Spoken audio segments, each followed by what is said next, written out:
Joining me today is Professor of Political Science at New England College, Wayne Lesperance. Wayne, let's look forward. I mean, it looks, coming out of Super Tuesday, it looks like a Trump-Clinton showdown, race. Sure. How's that going to play out? I mean, I'm sure the Clinton people are saying, this is the greatest thing ever. Yeah, I would say that's a mistake. I have no horse in this race if it's Clinton versus Trump. But I think what we've seen consistently from Donald Trump is that the rules don't apply, and that he will find his own way, and it's not going to be like anything we've ever seen before. I can imagine debates, for example, between these two where there's nothing off the table, where Trump brings up issues from the Clintons' past that are probably things that most folks would rather not see discussed. I think he's going to continue to question whether or not she's eligible to be president in terms of her, what he believes to be her pending indictment from the Justice Department. So it's going to be a nasty drag out fight, and I think we should all be prepared for that. I think folks look at this race and say, oh, look, Hillary Clinton will kill him, and there's some polling data that says she has a lead now. I wouldn't buy any of that. I think it's going to be one heck of a race. It'll be particularly nasty. It'll make probably the nastiest election in American history. The election of 1800 between Jefferson and Adams will look like a kid's show. I expect this to be a pretty rough game. How does the rest of the world look at this? I think they want to know what the heck's going on in America. I think they look around and they say, hold on a second. Donald Trump, really? I mean, I have friends who are teaching at schools overseas, and they say, Wayne, can you help me explain to my class what's going on?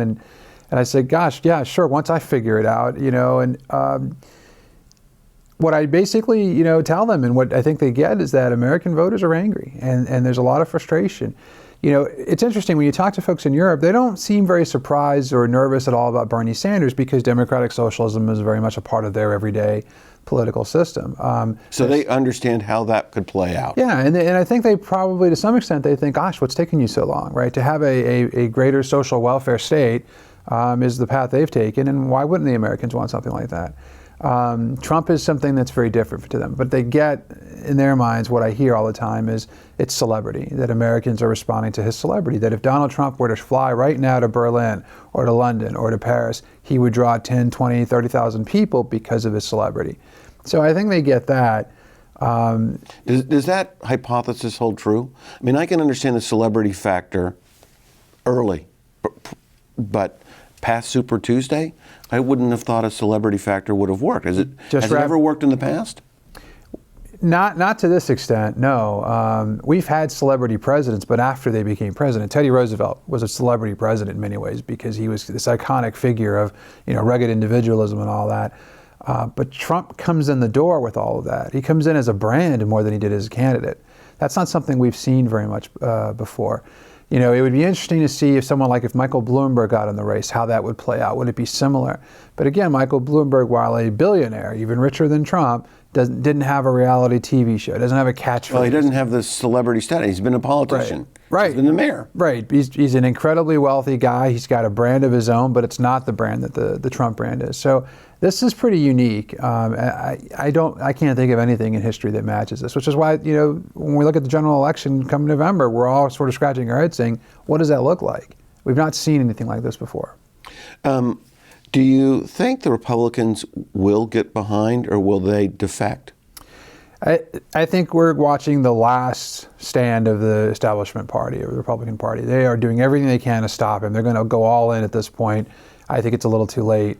After that, after the next batch of elections, when it becomes pretty clear that that's not going to work, I think you'll see most Republicans begin to rally around him. There are still going to be voices out there who have already declared they will not vote for Donald Trump. Will this fundamentally undermine the Republican Party? Or do we need to hold a whole show on that one? Yeah, I think that's a whole show. John, this is now Donald Trump's Republican Party. With all that implies and that means, I believe that this is Donald Trump's Republican Party. If he gets the nomination, that is cemented. And everybody running as a Republican on the ticket, whether it's Senator Ayotte here in New Hampshire, whether it's Frank Ginta in the 1st Congressional District, have to contend with the reality that the very top of the ticket is the Trump brand. All right, well, we're out of time. If he gets the nominee, we're going to have you back to talk about that, because that's got to affect every race everywhere. Sure, my pleasure. And thank you for joining us for this edition of Capital Connections, your weekly access to politics and policy along the I-89 and I-91 corridors and how it impacts our life in our region. If you have a comment or a question or a suggestion for a future guest, please email me. And join us again at the same time for another edition of Capital Connections.